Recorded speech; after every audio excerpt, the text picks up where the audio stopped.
Niki langsung saja saya tadi sudah deal-dealan sama Pak Kures untuk jadi provokator. Provokator keilmuan. Kenapa tadi ini sarjana arsitek tapi ngomong tata bahasa meneladan tidak tahu saya. Begini ya.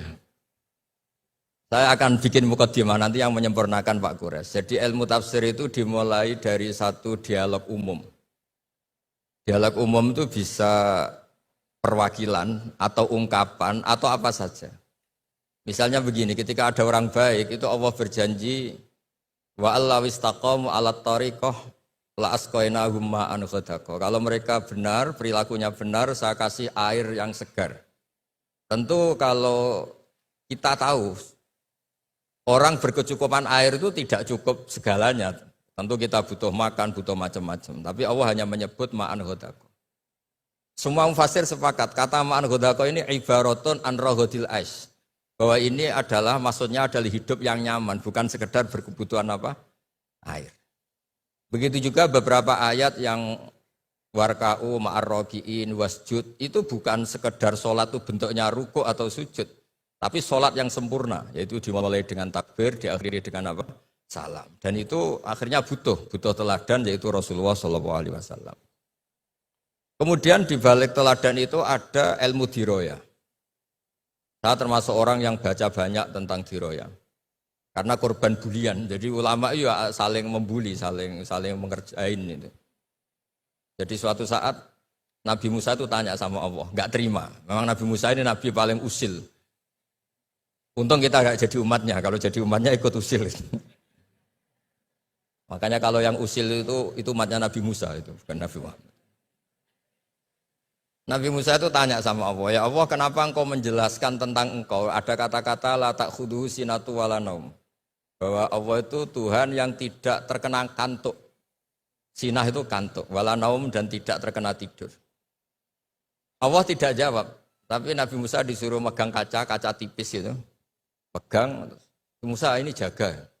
Ya Gusti, jaga ternyata tuyut ngantuk gitu Pak Fathul Wahid. Langsung pecah. Kamu jaga gitu ngantuk langsung pecah. Bayangkan saya yang jadi Tuhan. Kalau ngantuk sedikit saja alam bisa rusak semua. Terus baru tahu dia, oh penting penjelasan sinatun, tidak ngantuk itu. Kalau rektor kadang-kadang ngantuk boleh Pak Fathul Wahid, enggak apa-apa. Ya. Karena tidak Tuhan, enggak apa-apa. Ngantuk ya enggak apa-apa, salah ya enggak apa-apa.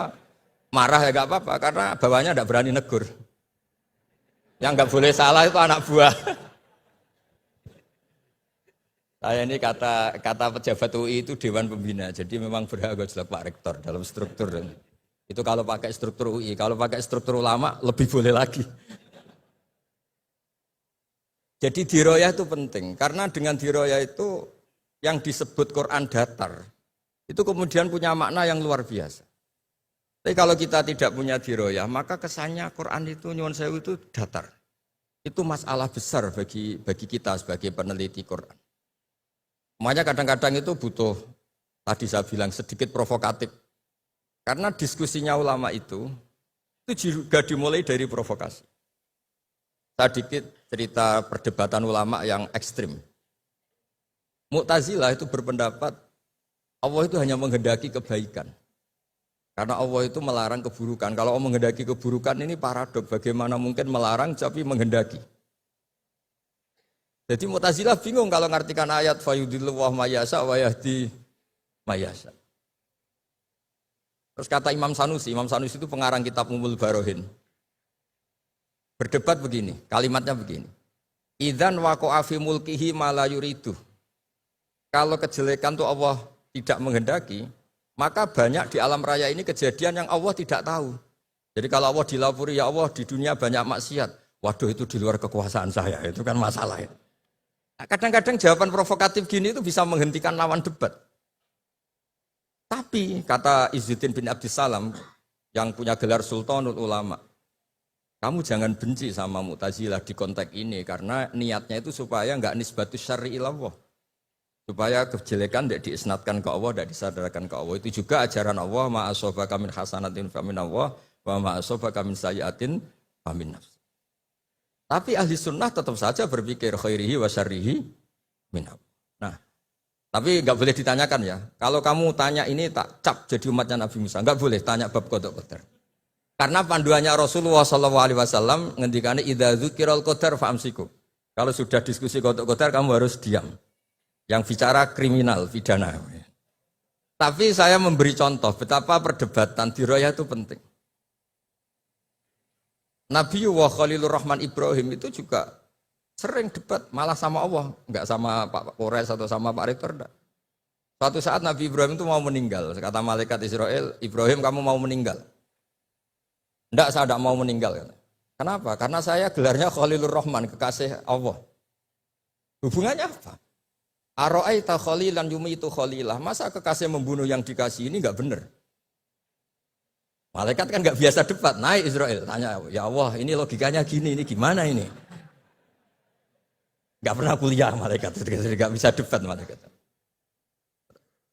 Allah itu enak saja jawabnya. Bilang ke Ibrahim, wahal ra'aita habiban yakrahu ajal ko habibah. Masa katanya kekasih Allah ketemu kekasihnya ada siap. Oh iya, mati gak apa-apa, mati gak apa-apa. Jadi kalau kamu takut mati itu belum kesayangan Allah. Kok takut semua toh? Padahal tidak kaya juga, tidak makmur juga, tapi takut mati. Nah, itu juga ada dialog. Sehingga ilmu ini menjadi hebat itu karena banyaknya dialog.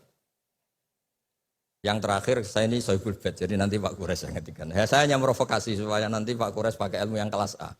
Bukan kelas muhibban kata Pak Rektor tadi. Itu ya provokatif. Muhibbin itu sudah luar biasa. Kalau mustame' malah turu terus ngantuk itu kalau di Indonesia.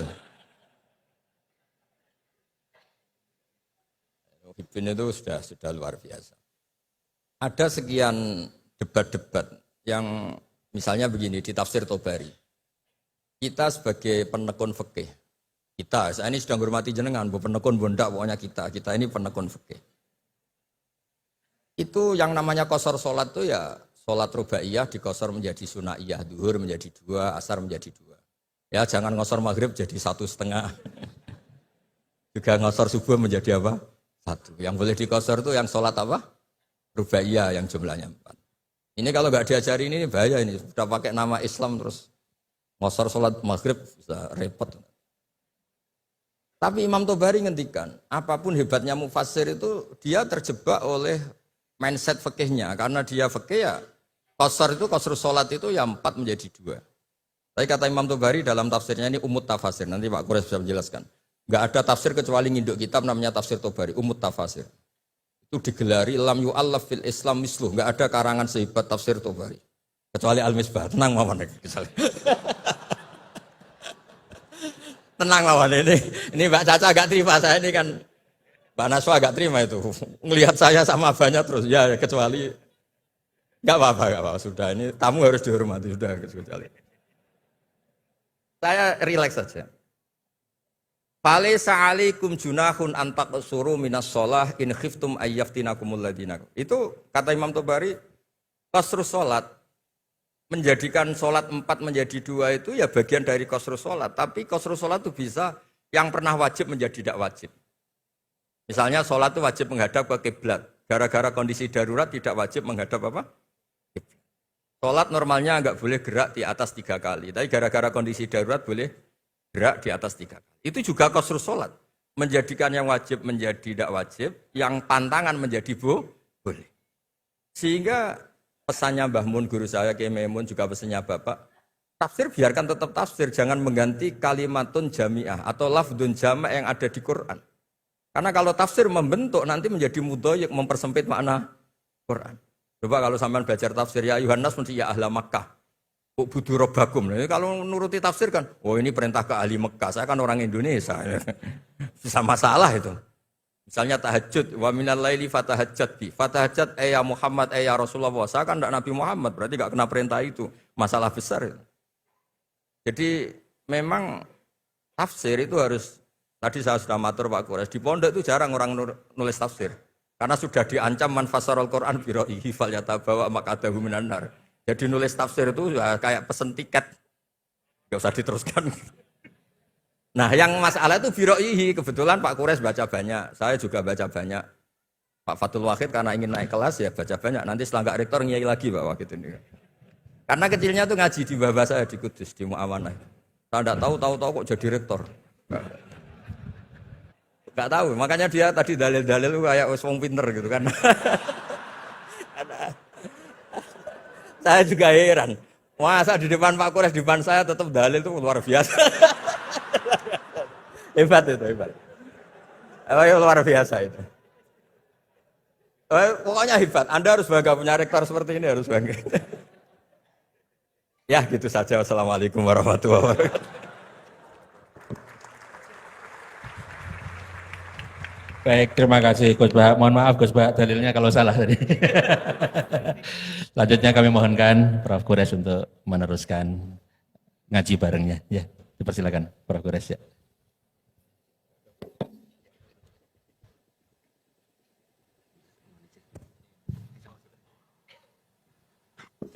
Bismillahirrahmanirrahim. Assalamualaikum warahmatullahi wabarakatuh. Pak Rektor yang saya hormati, Bapak-Bapak, Ibu-Ibu, Assalamualaikum warahmatullahi wabarakatuh.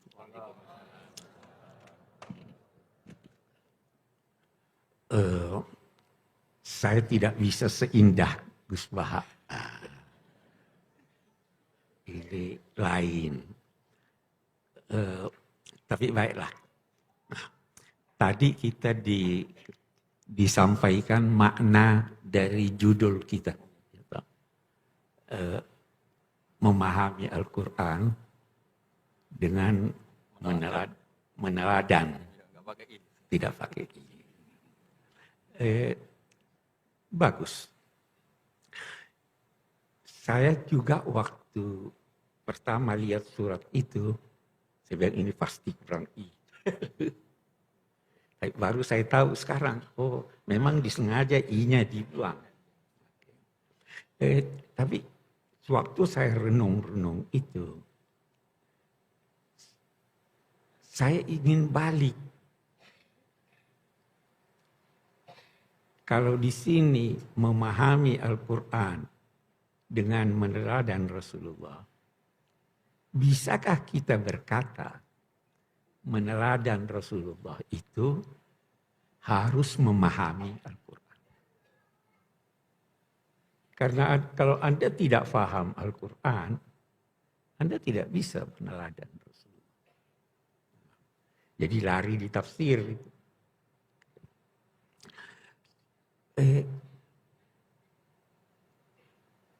Meneladani bisa menjadi sama dengan memahami. Memahaminya bisa sama dengan meneladaninya. Kenapa? Karena sosok Rasulullah itu adalah penjelmaan dari tuntunan Al-Quran. Sayyidah Aisyah berkata, kana khuluquhul Quran. Jadi kalau Anda mau faham Quran, lihat Rasulullah, bagaimana itu? Kalau Anda mau meneladan Rasulullah, fahami Al-Quran. Jadi dua hal yang tidak bisa dipisahkan. Kita melangkah lebih jauh. Kalau kita merujuk ke Al-Quran, paling tidak, saya belum pernah meneliti semua kosakatanya, tetapi paling tidak ada 3 kata yang digunakan Al-Quran dalam konteks keteladanan. Yang pertama, uswah. Yang kedua, qudwah. Yang ketiga, ittiba. Kita tadi ayat yang dibaca, laqad kana lakum fi rasulillahi uswatun hasanah. Pada sosok Nabi Muhammad, pada kegiatannya, pada sunnahnya, pada gerak-geriknya, pada langkah-langkahnya, itu ada keteladanan yang kamu bisa ambil dari sana. Itu uswah. Yang kedua, itu di Al-Quran, kata qudwah, kita temukan ketika Allah membicarakan nabi-nabi sebelum ini, terus ada perintah kepada Nabi Muhammad. Ulaika alladzina hadallahu fabihudahum iqtadi. Iqtadi. Jadi bukan ta'assa. Kita, apa bedanya uswah dan qudwah? Kalau kita kembali kepada Al-Quran, uswah digunakannya untuk menggambarkan upaya meneladani sosok orangnya. Tetapi qudwah digunakan oleh Al-Quran untuk meneladani kandungan petunjuk, bukan orangnya. Beda kan? Sekarang kita mau bertanya, Nabi Muhammad tidak disuruh, kita pun tidak disuruh untuk meneladani nabi-nabi terdahulu. Tapi kita disuruh uswah, meneladani sosok ini. Kalau kamu teladani sosok ini, itu sudah kamu teladani Al-Quran.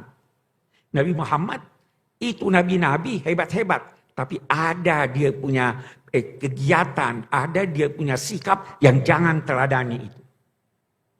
Karena dia pakai qudwah. Nah, kita ambil contoh. Itu Nabi Ibrahim dinamai juga uswah. Tetapi laqad kana lakum fi Ibrahim uswatun hasanah walladzina amanu ma'ahu uswatun hasanah. Baru dilanjutkan illa qaula Ibrahim. Kamu boleh contohi dia kecuali satu. Sudah dikecualikan. Kecuali apa? Dia setelah mengetahui bahwa ayahnya tidak mungkin akan beriman, dia masih mau doakan. Jangan tiru itu. Jadi tidak mutlak loh. Kita lihat Nabi Musa. Hebat Nabi Musa. Tapi ada yang tidak bisa diteladani dia. Mau lihat contohnya. Waktu dia kembali dari pertemuan dalam 2 tanda petik dengan Tuhan. Dia dapati kaumnya menyembah ijil, anak sapi.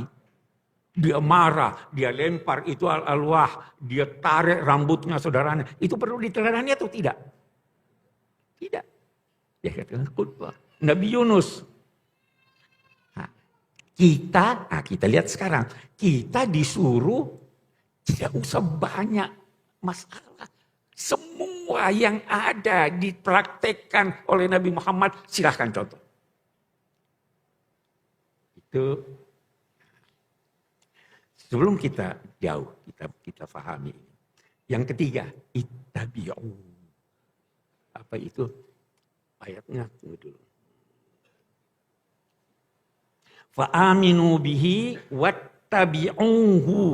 Percaya pada, telah datang kepadamu seorang nabi yang ummi dan seterusnya, baru percayalah kepadanya dan ikuti dia.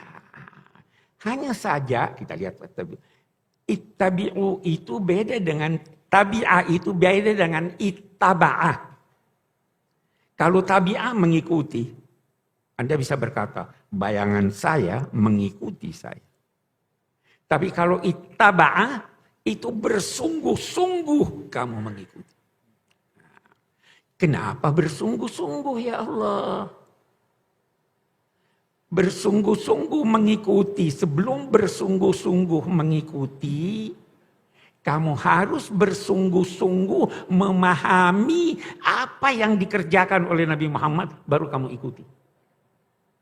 Jangan sampai itu kekhususan buat dia. Ada satu orang, satu orang berkata, saya mau ikuti Nabi Muhammad. Bagaimana? Dia kawin banyak, saya mau kawin juga. Boleh enggak? Ibu-ibu boleh enggak? Syekh Ali Jum'ah, itu mufti Mesir, sekarang sudah pensiun. Dia katakan orang yang berkata begitu sombong dan bodoh. Dia sombong, dia mempersamakan dirinya dengan Rasulullah. Dan bodoh, dia tidak tahu mengapa Rasulullah kawin banyak. Jadi ittabi'u, pelajari bahwa ini demikian, tahu apa sebabnya begitu, baru ikuti. Karena ternyata kita, Sebelum lanjut lagi, kita mau berhenti sejenak di sini. Kenapa Allah memerintahkan kita mengikuti sosok itu walaupun Anda tidak paham Quran? Ya kan? Karena sama dengan Quran. Saya mau cerita. Saya dulu waktu ujian PhD saya, sampai sekarang saya masih ingat satu pertanyaan dari penguji. Dia tanya begini, coba terangkan pada saya makna hadis kuntu nabiyan wa adam bainar ruhi wal jasad. Saya telah dipersiapkan Allah menjadi nabi, sedang waktu itu Adam masih dalam proses kejadiannya. Jadi dalam dua tanda petik, Tuhan sudah punya rencana. Dia sudah siapkan segala sesuatu. Saya waktu ditanya itu tidak bisa jawab. Jadi, bagaimana? Akhirnya saya jawab begini. Saya merasa saya diilhami sesuatu jawaban. Saya jawab, itu persoalan metafisika. Tidak ada yang bisa jawab soal metafisika. Dia terus, itu guru saya masih hidup sampai sekarang, sudah tua. Istata'tal harab. Kamu berhasil menghindar dari jawaban. Setelah selesai beberapa hari saya berkunjung sama dia. Saya bilang, saya mau tahu apa jawabannya itu. Dia cerita panjang lebar. Dia cerita bahwa memang Nabi Muhammad sudah dipersiapkan oleh Allah sejak awal. Ini kesayangan saya. Ini saya akan didik sendiri. Ini saya akan pilihkan yang terbaik buat dia. Baru dia cerita, bagaimana itu? Kenapa ayahnya meninggal sebelum dia lahir? Kenapa begitu lahir lantas ibunya antar dia ke ini? Begitu dikembalikan meninggal ibunya. Kenapa dia tidak pandai membaca? Kenapa dia dilahirkan, tumbuh besar dari Mekah? Itu rencana Tuhan. Apa rencana Tuhan? Baru dia katakan. Ada 4 faktor penting yang bisa membentuk manusia. Yang pertama, ayahnya. Ayah itu bisa membentuk. Yang kedua, ibunya. Yang ketiga, bacaannya. Yang keempat, lingkungannya. Allah tidak mau keempat faktor ini mempengaruhi Nabi Muhammad. Itu persiapannya.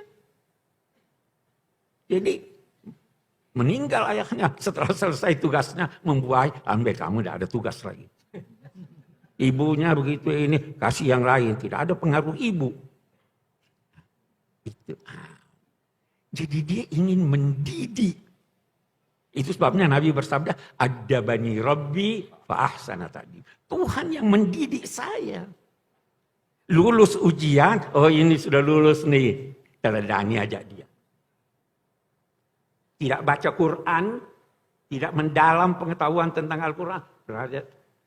Teladani aja dia. Gimana? Nah, jadi beda dengan nabi-nabi yang lain.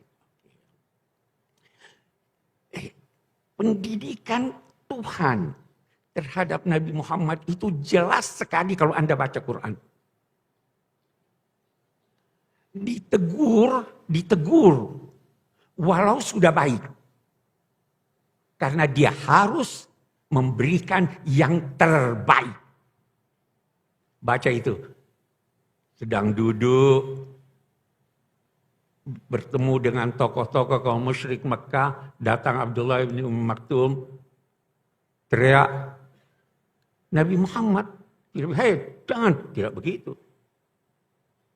Hanya mukanya masam, manusiawi. Tapi ditegur, abasa wa tawalla, ja'ahul ama.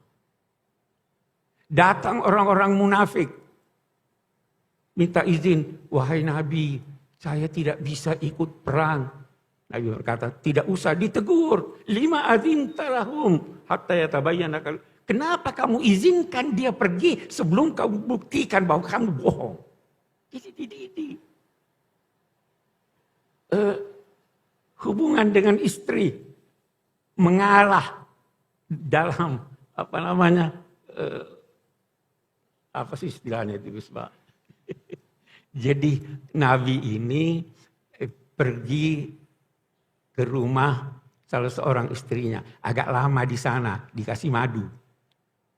Pulangnya pergi ke rumah Aisyah atau ke Hafsah, terus kau punya mulut agak kurang enak nih. Kamu makan apa? Ya, saya tidak makan apa-apa, saya cuma makan madu. Oh itu madu jelek itu. Terus oke deh, saya tidak akan makan lagi di sana. Tapi jangan bilang-bilang sama orang. Ditegur oleh Tuhan. Itu pengajaran.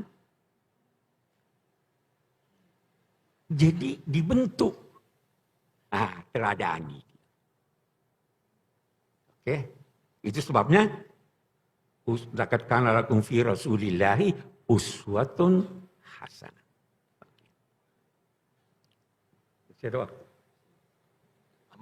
Aman. Kita sekarang yang diteladani itu Rasulnya atau orangnya. Kalau kita baca ayat ini, laqad kana lakum fi Rasulillahi uswatun hasanah, dalam sosoknya sebagai Rasul, ya kan? Tetapi ada ulama berkata begini, kan di Al-Quran juga ada dikatakan atau Allah memerintahkan, Qul innama ana basyarun mitlukum, saya ini manusia seperti kamu. Dijawab oleh yang lain. Jadi dia bilang semuanya, apapun. Wah, beda pendapat ulama. Sahabat juga nanti kita lihat ada lagi yang berkata, bukankah Al-Quran menyatakan wa ma Muhammadun illa Rasul? Sama tadi yang dijelaskan Gus Bain. Apa tadi yang dijelaskan? Ini menyangkut oke deh, sebentar saya ingat.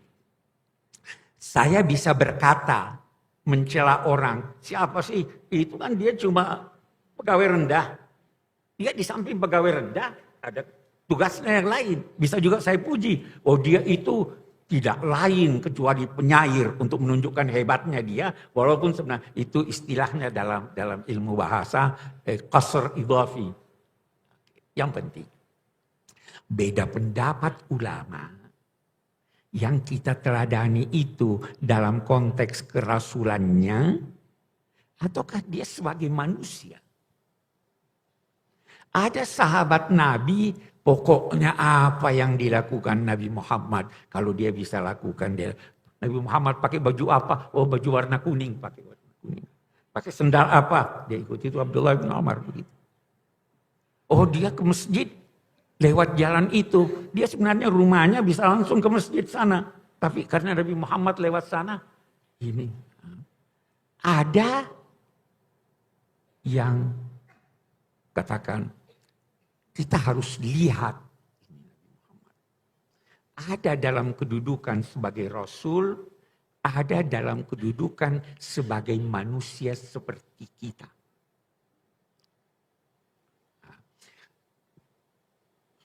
Sehingga kalau merujuk kepada sahabat-sahabat Nabi, sebagian besar mereka itu membagi sosok Sayyidina Muhammad ini dalam beberapa bagian. Sekali dia sebagai Rasul. Sebagai Rasul apa? Oh dia sholat subuh 2 rakaat. Ikuti dia. Kalau dia ke masjid di waktu subuh, sambil nunggu jemaah, baring-baring di masjid. Itu bagaimana? Diteladani juga atau tidak? Atau itu dalam kedudukannya sebagai manusia? Beda pendapat lah ulama. Ada ya, sampai sekarang itu ada kan ya. Nunggu ini. Ada yang enggak, itu kan Nabi capek nunggu. Senang makan paha kambing. Harus senang juga. Maka mereka bagi. Ada Rasul, ada mufti, ada hakim, ada sebagai personal. Sebagai personal, ada yang khusus buat dia, ada yang kita bisa. Saya beri contoh. Hind, suaminya, untuk ibu-ibu nih, bapak-bapak jangan marah. Dengar dulu. Ibu-ibu, kalau suami punya duit, kikir, boleh enggak dicuri duitnya? Bapak-bapak diam. Bapak-bapak diam. Nanti fatwanya dari Gus Baha. Ini perempuan datang, saya punya suami kikir. Dia tidak beri saya yang mencukupi kebutuhan saya. Nabi jawab, khudhi ma yakfiki wa waladaki bil ma'ruf. Ambil aja tanpa pengetahuan dia untuk keperluanmu. Tertawa semua. Tapi tunggu dulu, Bu. Tunggu dulu. Ini dalam kedudukan beliau sebagai mufti atau dalam kedudukan beliau sebagai hakim yang memutus perkara. Kalau sebagai mufti, ibu boleh ambil. Tapi kalau sebagai hakim yang memutus perkara, ini hanya khusus untuk kasus ini. Karena itu, kalau fatwa Nabi pasti benar. Tapi kalau ketetapan hukumnya benar secara formal, tapi belum tentu benar secara substansial. Ini sudah dibagi-bagi oleh ulama. Dari dulu, kata ulama-ulama kita, itu sahabat-sahabat Nabi sudah bedakan Nabi. Sering mereka bertanya, ini perintah Tuhan atau pendapatmu? Kalau perintah Tuhan, kami ana wa ta'ana. Tapi kalau pendapatmu, tunggu dulu. Ada seorang perempuan, namanya Burairah. Dia sudah punya hak untuk berpisah dengan suaminya. Mughith. Dia merdeka, suaminya masih budak. Jadi dia mau tinggalkan. Suaminya Mughith ini datang pada Nabi. Wahai Nabi, tolong bujuk istri saya biar kita bisa hidup lagi bersama. Nah, dia lihat ini si suami jalan di belakang istrinya menangis. Rasul bilang sama Al-Abbas, coba lihat itu cinta luar biasa. Nabi pergi kepada Burairah, kembalilah hidup rukun lagi. Burairah bertanya, ini perintah atau saran? Kata Nabi, ya saya cuma saran. Kalau saran, saya tidak mau. Itu karena mama. Ya, jadi ini yang saya katakan, kita harus pandai-pandai. Jangan semua yang dilakukan Nabi, kita ini. Ada yang dilakukan berdasar adat istiadat masyarakatnya. Saya pernah ditanya, Pak Kuras kok enggak pernah saya lihat pakai kopiah putih. Saya bilang menurut saya ini lebih bagus dari kopiah putih. Kenapa? Ini adat kebiasaan bangsa saya. Allah memerintahkan kita melakukan ma'ruf. Jadi meneladani Nabi dalam pakaiannya bagaimana? Saya katakan kalau Anda meneladani Nabi pada pakaiannya karena cinta pada Nabi, Anda dapat pahala bukan karena pakai, tapi karena cinta Anda. Karena Nabi juga tidak selalu pakai pakaian orang Saudi. Pernah pakai pakaian dari Mesir, pernah pakai dari Yaman. Jadi sekali lagi meneladani dengan sungguh-sungguh setelah kita memahami. Dalam konteks kehidupan bermasyarakat seperti itu. Seringkali perbedaan-perbedaan pendapat itu Nabi boleh, silahkan. Tidak usah bersikeras. Karena itu ada ulama berkata, sekarang kita ambil contoh yang paling populer. Salat, baca Fatihah. Pakai bismillah atau tidak? Ada yang berkata, ya kan? Ada yang pakai bismillah. Ada yang tidak pakai bismillah. Ada yang bismillahnya ini. Ada yang kompromi imamnya. Ada yang ngelihat yang nugasin. Itu. Ini bagaimana ini? Yang mana yang diteladani? Ya kan? Ada ulama yang mentarjih. Oh ini lebih kuat. Itu lebih. Oke silahkan. Tapi ada ulama yang saya menganut seperti itu. Apa itu? Nabi mempraktekkan aneka praktek sehingga semua benar. Ini yang berkata baca bismillah, itu memang Nabi baca bismillah. Yang tidak baca itu memang waktu itu Nabi tidak baca. Jadi rukun kan? Tidak usah saling mempersalahkan. Itu teladan dari Nabi dalam kehidupan bermasyarakat.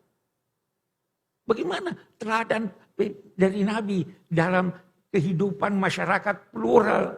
Kita baca piagam Madinah, kita baca pelayanannya kepada non-Muslim dan lain-lain sebagainya. Itu kita teladani Nabi. Jadi terus saya mau ambil kesimpulan supaya kita ada. Saya masih ingin dengar dari Gus Baha sebenarnya.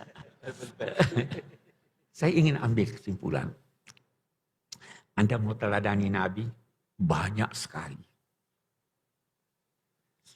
Saya hanya 4. Upayakan meneladani Nabi dalam 4 hal itu. Apa itu 4 hal? Sifat-sifat mutlak yang ada pada Nabi. Apa itu? Sidik. Bersungguh-sungguhlah dalam segala kegiatan Anda. Benarlah dalam segala kegiatan Anda. 1. Yang kedua, amanah. Jujur. Dalam segala hal jujurlah. Yang ketiga apa? Fatanah. Cerdas. Pupuk kecerdasan spiritual Anda. Pupuk kecerdasan intelektual Anda. Pupuk kecerdasan fisik Anda. Banyak. Anda sudah meneladani Nabi begitu. Tidak usah repot ini, itu dan sebagainya. Apa yang terakhir? Tabligh. Sampaikan apa yang perlu Anda sampaikan. Ukur setiap ucapan tulisan Anda. Apa ini lebih banyak mudaratnya dari manfaatnya? Atau tidak? Ukur, oh ini tidak ada manfaatnya. Tidak usah WhatsApp. Itu kita sudah teladani Nabi itu. Ukur akhlaknya. Ketahuilah bahwa sekian banyak orang yang mencapai tingkat orang yang banyak puasa dan sholatnya karena akhlaknya. Itu kita teladani Nabi di sini. Daripada repot-repot segalanya beda-beda. Itu praktis. Saya kira itu kesimpulannya dapat saya sampaikan.